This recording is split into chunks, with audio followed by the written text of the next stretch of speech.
Breaking in. Hey, good evening, everybody. Welcome back to Zoom Daily with Rabbi Shlomo Schwartz to a realistic map of meaning. We've been going through one of his wonderful books, and I'm enjoying getting to chat more with him behind the scenes. And he's got lots moving around up in there, and so it's a joy to get together. And I encourage anybody, if you want to attend these classes, send me a message in Facebook. Or reach out to me in the chat box here, and we'll try and connect one way, shape, or form. We do have a sign-up sheet so the rabbi can get your email and send you the notes and stuff like that. It's great. He's really committed to helping bring community together, but also to share wonderful ideas from a traditional Jewish perspective. So I don't want to go on and on and on, so I'm just going to, let's pull up the rabbi. Shalom, Rabbi Schwartz. We hope you had a wonderful Shabbat, and we're glad to be back with you. And I see we're joined by Guri. I'll let you take over the class, sir. Okay. Hello, Guri. Guri Geffen. Welcome, Guri. This is the first time you're attending, so you're on mute. I like to try and get you to read, so you have to unmute yourself. There you go. If you want to show a video, that's up to you.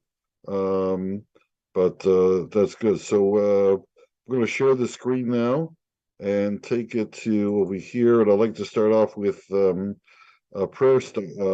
prayers. My original intent was to pray together, but we need a little bit of a group to do that. So I'm going to introduce here. Last time we got together, I introduced the middle part of the prayer. This is the short version of the main part of prayer, main prayer that Jews pray, called the Amidah, or the Shemona Esrei, which means 18. And it always starts with the first three blessings, which I've already explained, get us reminding ourselves that God wants to help us, that God is capable of helping us, even though we're asking for things He didn't have in mind for us, but because we ask, He can change things. And then thirdly, we'll never see it coming from God. And we have to keep reminding ourselves of that because we don't see it coming from God. So we have to pray with the confidence that it does come. God has so many ways to hide it. Now, so this middle section is replacing 13 separate blessings. And what I've done this time is I've come around and numbered, I'm hovering the cursor around each phrase that introduces a new which stands for a whole separate blessing. So there's 13 blessings in the long version. This is the short version. So there's one middle blessing that has all these components. Also, what I've done is I've added translations beyond what they have. So if I have a slash in front of it's in a smaller type font, and a slash in front of it means I'm suggesting an alternate translation. Sometimes I'm just putting it in brackets because it's not there in the Hebrew. So here, for example, corners of the earth doesn't appear in Hebrew. And I'm a stickler for trying to connect to the original text. So that's the part that I wanted to introduce on the handout this week. And I want to also point out that the first thing we asked for is understanding, to know thy ways, and the actual word is paths, the different paths that God has. There's a lot of ways to go. You've got a number of paths you can sometimes reach. It's not just ways, it's paths, so that you there's paths through life, and there's an intended I guess you'd have to say there's an intended objective that each of us have, and then there's many ways to get there, or different ways to get there. We choose the paths, and of course which path you choose often colors the nature of the final objective. So that was the first thing to understand. to get understanding. And the second one is to open our hearts to your awe. But I wanted to point out that the actual word is circumcise.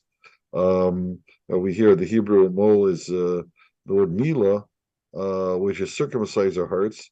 And that word, I think, is used because we're talking about having awe for God. And we have this, what we have to circumcise, cut away, is our what stops us from having odds. We're so used to it. It's just the natural order of things, the callousness. Yeah, good. So we have to cut through that, so to speak, in order to have proper awe. So you really have to peel away. Literally, these are the things we do in the actual physical act of circumcision: is cut and peel away. Things that are covering up something that's there all the time. And so it's a very colorful verb to use in terms of getting to the awe of God. And then forgive us and get redeemed. So forgive us because nobody's perfect. God is not expecting anybody to be perfect. There's sins, and the reason that we need forgiveness for those sins is because we feel bad about those sins. When we recognize our errors, we too often think that I can't help it. I'm stuck in that. That's who I am. That's what I did, and now it's too late. Never so. Never true. There's always a redemption. The redemption is referring to the original way that's used as redeeming, getting us out of Egypt. We were locked in to a slavery condition at the beginning, and God redeemed us from there. And anything can be redeemed from that. You can overcome any situation. So we ask for forgiveness because really, I guess we have to forgive ourselves for the errors and come out of that. So all this, I would say, is the first four ideas of understanding and opening our hearts to God's to being in awe of God and getting forgiveness and being redeemed is sort of like a mental, psychological state, improving our states. The next part deals with our physical realities, and the last part, I think, talks to our collective realities. So in here, we've got a few more minutes to just dwell on the prayer. So keep us far away from pain. This word pain is very interesting when we look at it. When I look at the word, it seems to be made up. It's got a few more letters than normal for a Hebrew word. And when I look at it, it seems to be made up of two parts. Maka ov. Now, Makkah is the plague that struck Egypt. There was 10 plagues. We talk about Esther Makkos, the 10 plagues. And Ov is from the Aleph base, from the first two letters of the alphabet, stands for father. So the strike of the father. In other words, we're asking God, we're sort of recognizing that as we travel through life, we'll make mistakes, and often you get a little pat on the backside to set you on the proper path. You're wandering away from the reality of the situation, and pain is a very useful tool to get us back. And so, to me, it's sort of a hidden message there that the word for the pain means a strike of the Father. And that's helpful to recognize that. Some of the problems or all the problems that we encounter in life are just a way of getting us back on the right path to and it's really the least traumatic way, rod of correction, and it's really the least traumatic way of doing it. Sometimes, especially today, people are afraid to get physical, and of course, you don't want to be violent with someone, but sometimes pat on the back, physical thing is the least intrusive way to alert somebody that they're nudge. Yeah. Anyway, so the next thing is satisfy us with the pleasant products of the earth. Give me a living. Let me enjoy the benefits that you provide on earth. There's lots to enjoy. Give me access to them. So that's like a livelihood. and gather are dispersed from the four corners of the earth doesn't really appear here, but it's understood are dispersed from the four corners. We get, it's not only nations, it's families that get divided, friends that get divided, boyhood friends or girlhood friends that you were so close to each other and then divided. You like to be together again, families especially. So that might be a prayer for that. There's an extra thought in here. Judge those who stray from your opinion, which is really knowledge. The word is not opinion, it's your knowledge, because God's knowledge is what really exists. And it's the reality. And when you stray from reality, you're not doing anybody any good, least of all yourself. And may your hand be upon the wicked to humble them. Again, that's not in the Hebrew, but we're praying that God put His hand on the wicked to get them to the right way too. And so that's I think the next step. There's three, identifying three parts. There's your psychological makeup, your physical makeup, because you need to be healthy. That's not to have any pain. You need to have a livelihood. You need to have family and close people, and you need them to be righteous. So, and there's wicked amongst us. So we have to straighten that out. Okay, so that's another introduction. I've got a little over my 10 minutes that I like to spend on prayer. And so I'm going to leave that there, just introduce it, and I'm going to come around to the next one. I've sent out chapter 4. And is this appearing on the screen? Then, okay. Guri, are you able to read? I am. Okay, Guri. So just by introduction, till now we read the first 3 chapters. You have them. I sent them to you. The last chapter, I was talking about some insights into the Torah that particularly Jordan Peterson, of whom I'm a fan, is promoting a lot of wise insights. I'm adding, if he would have the benefit of the Torah, he'd have even wiser things to say. So here I want to get into some things from the Hebrew language. So get early to start reading. Okay. Torah scholars consider Hebrew a holy language, meaning it has special characteristics that made it the most suitable for conveying God's message. I don't have a list of these characteristics, but some of them may pop out of the following presentation. Others, others may have already been adopted by other languages, so they are no longer unique. Hebrew reads. Yeah, go ahead. Go ahead. Okay. Yeah. Hebrew reads from right to left, the opposite of English. That is, preference is given to the right side by starting from there. This is consistent with creation's design for humans, wherein most are right-handed. You might say the Creator decided to create 2 sides to everything, one more useful than the other, but not always the same side. That is why when we find which side of anything is more useful, we call it the right choice. Hebrew uses a different alphabet. Many of its alphabet letters are combinations or slight variations of other letters. Because they look quite different from English alphabet letters, I developed a system, see box below, to present the Hebrew text with letters familiar to English readers.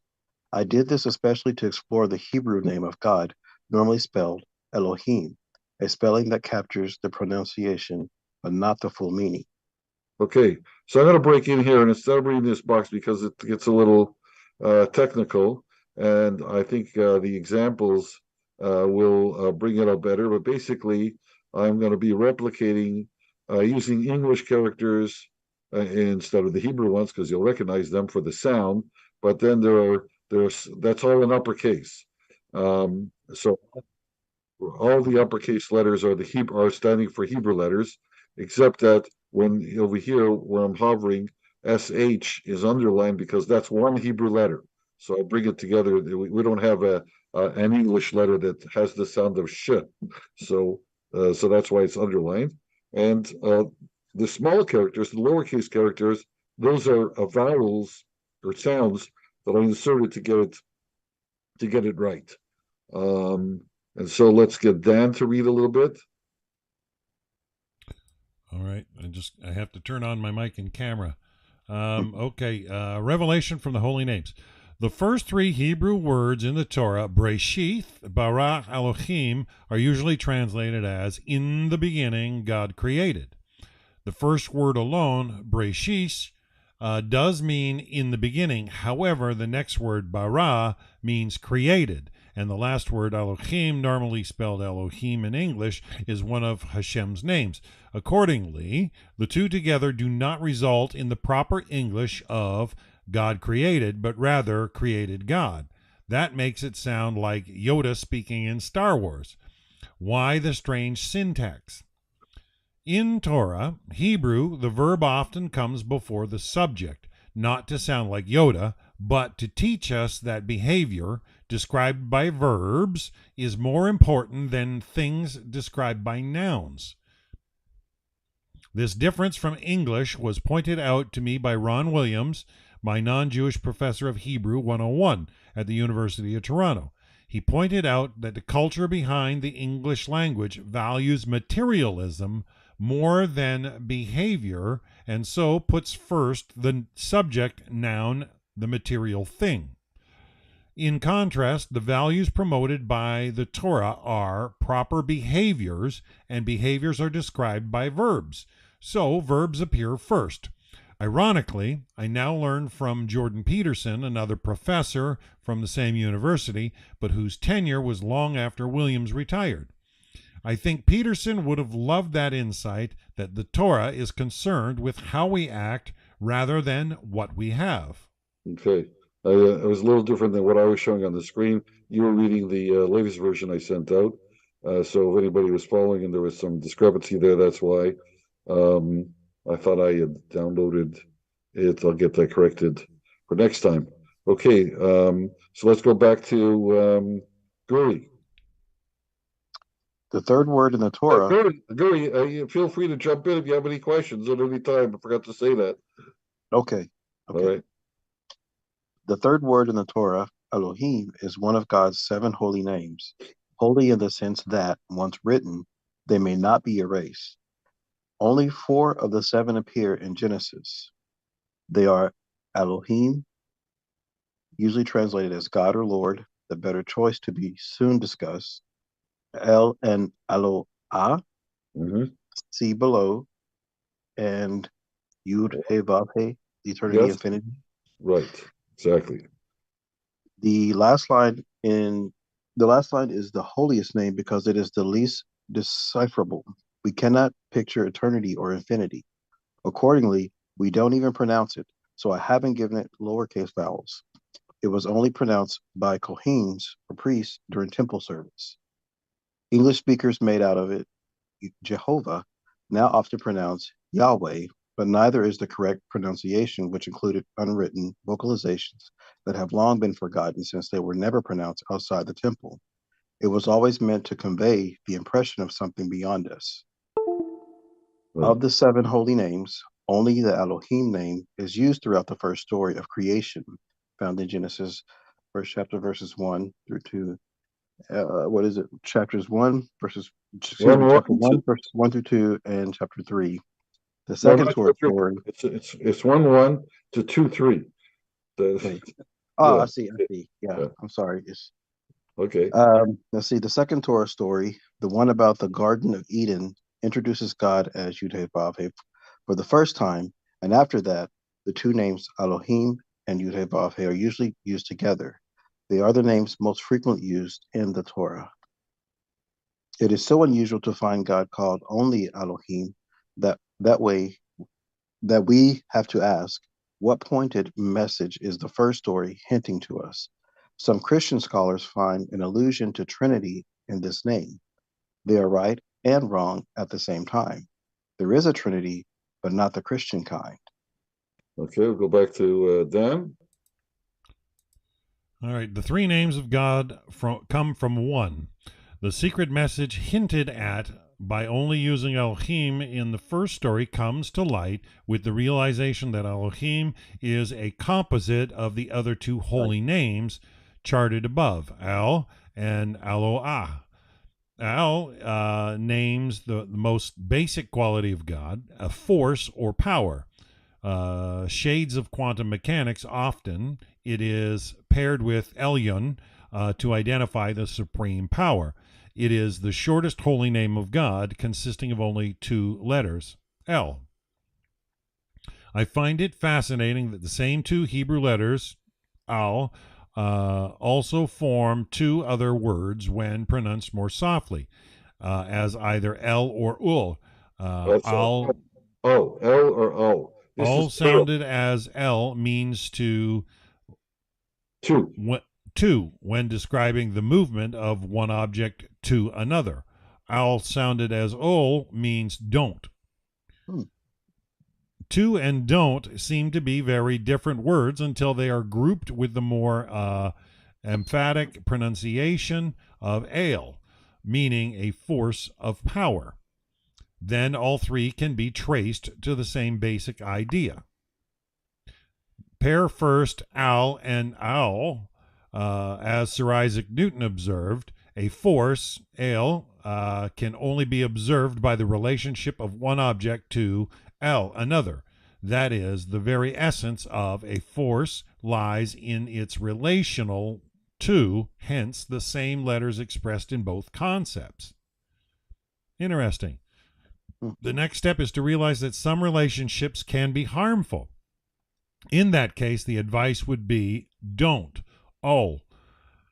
One holy aspect of Hebrew is that its alphabet is considered the building blocks of creation, of reality. This sentiment is echoed by John 1, verse 1. In the beginning was the Word, and justifies Peterson's careful sifting of the words. Accordingly, we should not be surprised to find that the same 2 letters of Al described one reality that we perceive in 3 different ways, namely force to and don't, that may be construed as one version of the Trinity. Okay, let's go back to Gertie. Eloah is another holy name of God. It starts with the softer al and ends with the ha, which usually means nothing more than that the noun is feminine. All Hebrew nouns are assigned gender of either male or female. The O is a vowel letter leading into the ha, leaving only the first 2 letters al. As stated above, al means force, but in this case, with the softer sound and female ending of ha, it means female force. Femininity is, if you like, that certainly conforms to reality. Male and female outlooks are often different, sometimes as forces of contention and other times as powers of assistance. God, who started it all, must be capable of both or either outlooks, male and female. Hence, we use separate names to identify the male powers of God, El, and the female powers of God, Eloah. By now, we should notice that the name we started with, Elohim, starts with Al, continues very similarly to Eloah, but ends with, how would I say that? Im. Im. Yeah. Im is the standard suffix attached to a male word to indicate plural. A different suffix, us or ot, is used to indicate plural or female nouns. Since there is no neuter in Hebrew, some rule was needed to select the gender for a group of males and females mixed together. The rule was selected to reflect reality, since males dominate more often than females, used a male suffix. 3 of God's different names, El, Eloah, and Elohim, are based on the one root, Al, Trinity, but not the Christian kind. Okay, so that's all right. You want me to read more? Yeah, go ahead. I'll go back to Dan. Yeah, Elohim is Lord. Taking all of the above, I understand Elohim to mean the sum and source of all powers. Al embedded into the world, Powers we describe as male and female. For example, natural forces can be overpowering, like lightning strikes and tornadoes, male, or nurturing, like raindrops and sunshine, female. That is why Elohim, a plural for the group of males and females in this case. Male and female powers is the only holy name used in the first story of creation. That was when all the components were initially put together, male and female alike. Interesting. It follows that wherever this name Elohim is used elsewhere, the reference is to the power to coordinate competing forces. Sometimes this name Elohim refers to a court of justice because courts also exert power and control. Sometimes a modified form of the name refers to idols because they are assumed to exert control. I don't know if I should emphasize that more, but that is the other way you find the word Elohim. It's used in the context of, I could quote verses there, but they use Elohim. It's a clear reference to, well, I don't know how clear. Certainly there appears Elohim Achirim, other powers, other lords. That's a reference to idols. And we lose that when in the English translation with just inserting God. Right. And then sometimes it means the court. Okay, but anyways, the main point I'm making is this next paragraph. Go ahead. For this reason, I think the better translation of Elohim is Lord rather than God, because we use the word Lord to describe a person of power. There can be many people of power, albeit unequal to God's power or even to each other. Examples of such are members of the House of Lords, warlords, drug lords, and so on. That is how we use the word Lord. In Hebrew, that is al, force and or power. In contrast, the English name God conveys a much broader concept that includes relating, forgiving, saving, and the like. Furthermore, when God is capitalized, it unmistakably refers to one unique being, unlike any other. God is a better translation of Yud-He Vav-He, a word whose form never varies, than of Elohim, which has many forms. Okay, let's go back to Guri. I belabor this point because, to my dismay, most English editions translate Elohim as God, not Lord, as I would have it, which leads to self-contradictions that subconsciously bewilder the reader about God. For example, Jewish prayers daily include Deuteronomy 6:4, which is usually translated as, "Hear, O Israel, the Lord is our God, the Lord is one." This reference to our God suggests there is a God for others, an exact contradiction of the verse's intent that there is only one God. It also contradicts our own experience of having more than just one Lord with visible power over us, for example, government, employers, our spouses, etc. So the statement invites doubt rather than agreement. Words matter, use the correct one. So Elohim versus yin and yang. Yeah, okay, we'll go on. I just want to emphasize that that's one of my bugaboos, and so you'll find that when I translate things, they do not match the standard translations. For this reason, I'm on a personal crusade to get this corrected. Yes. Go ahead. Okay. Elohim versus yin and yang.